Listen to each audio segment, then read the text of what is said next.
Hi everyone, my name is Abby Schuliger, and today I'm here to talk about self-care. And for those of you who are wondering what self-care is, I'm going to explain that to you. So if you guys don't mind, I wrote a few notes down on my phone and I'm going to be reading my ideas off of them. A lot of these things I found on Psychology Today, so they're a very legit journal.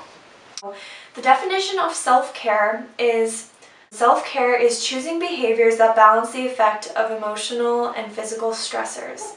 And I just want to make it clear that self-care, it's not self-pampering or self-indulgence, it's self-care, so it's listening to what your body needs and actually doing that. So I want to give you some examples of how self-care has helped me, because I've been practicing it for a couple of months, and it helps relieve stress, which is such a big thing. People who have anxiety or stress over school, you can have it over work, you can have it just over relationships. Just taking a second and practicing some self-care can help you really just feel more relaxed and more confident whenever you enter a situation that will trigger anxiety or stress. This obviously improves your overall mental and physical health. So self-care also clears your mind of the clutter that we take in every day over media, and it's just all in my head sometimes, and I'm like, wow, I have loads of images just flashing through my mind, and sometimes I just like to take a moment, practice some self-care. Meditation and yoga is really helpful to help clear your mind. Self-care can also improve your mood. It can help you really enjoy your life and live it more fully.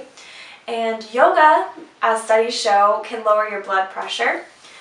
And the last thing is that self-care can really help you practice living in the present, which is what I think this world today really needs. People need to remember what it's like to live without the internet sometimes. I mean, the internet is great, don't get me wrong, I love it.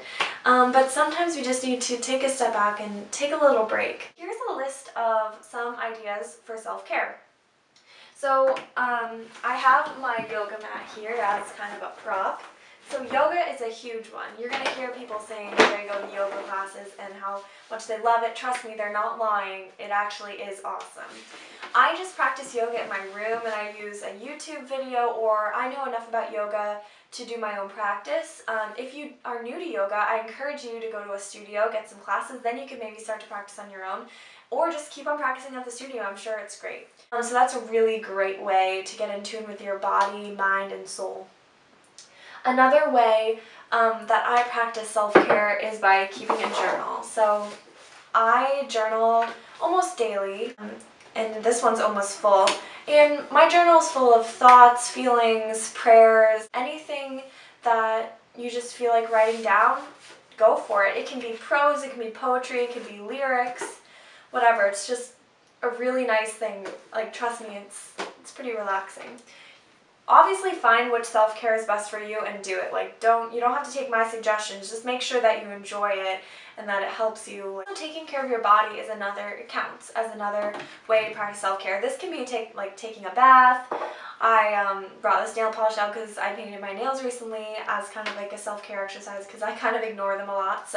But you can take a bath with fizz. You can buy products from Lush. Everyone loves doing that, so I would recommend that. And sometimes people who are really busy with school and work just never really have time to call a friend or have FaceTime with a friend, or scheduling an appointment with with your friend would be great.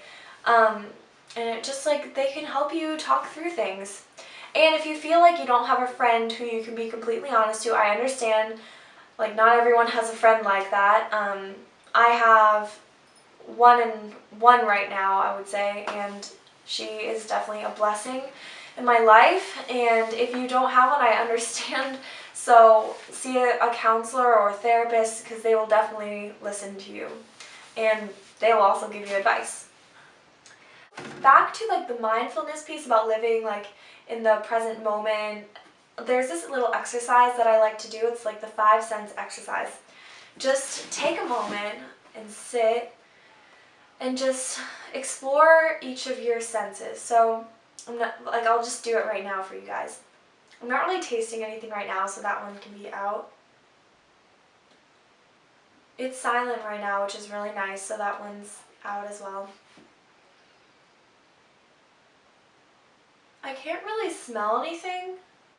I'm just like touching my skin, my clothes, my pants are really soft, my hair is soft. Just like taking a moment. It seems really silly, but it's really good. And then the last one, what I see my computer, the camera, tripod, my bed, the sun coming through the window, my watch, my hands. Just that in itself is an example of self-care. Just, and in that moment, I wasn't thinking about anything else except for those senses. Here's a big one, especially nowadays. Practicing saying no to people, your friends, family, colleagues. It's really hard. Like when someone texts you, hey, want to go out to lunch?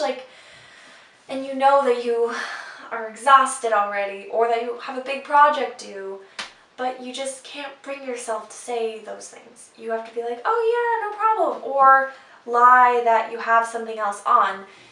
Be honest with your friend. Like there's no shame in taking time and listening to your body, to yourself, to your needs. Just practice saying no. It's really hard. It will take time, but it'll greatly improve your life. The next thing is find a hobby. And the best thing about hobbies is there's no pressure, so just enjoy it. For example, my hobby is YouTube. I don't do it for any kind of money or anything like that. It's purely a hobby, which is why I make sporadic videos. I apologize for that. But, hobbies come and go. Yeah, I would definitely recommend finding a hobby that you love and just enjoy it. And this also might seem out there for you guys, but it really does help. There's loads of apps on it.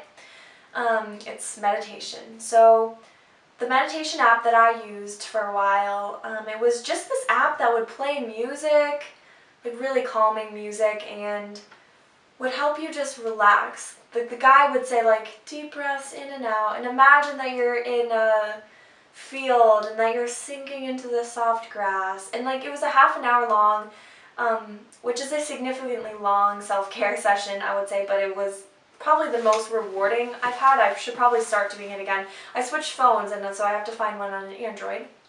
But I recommend them. Just look up meditation in the App Store, and there's loads of free versions that you can find. These next two are also a little bit more out there, but also extremely helpful. The first of which is acupuncture, and I've got an acupuncture for a while. I haven't got it recently, but I want to do it again. It's just a really helpful way. I mean, some people think it's useless, but from experience, I had mono when I was a sophomore in high school, so this was a while ago, but I saw an acupuncturist, and after those sessions, not only did I come out so relaxed, happy, but I also came out energized. And for those of you who know about mono, you are just exhausted all the time. So it really helped me a lot. And the next one is engaging in some type of religious activity. And I attend a church, and I also go to a study group. This religious activity that I'm talking about, it doesn't have to be it can be even a support group. Think of what you need in your life, and I'm sure there's other people who are meeting who talk about this or share their struggles, because we're all in this together. We're all trying to feel good, and we're all trying to just be our best selves, and so don't worry, you're not alone. And the last one is be honest and be kind to yourself. If you also are watching this video and you think that you're struggling with mental illness, please see a counselor. I am not a trained therapist in any way.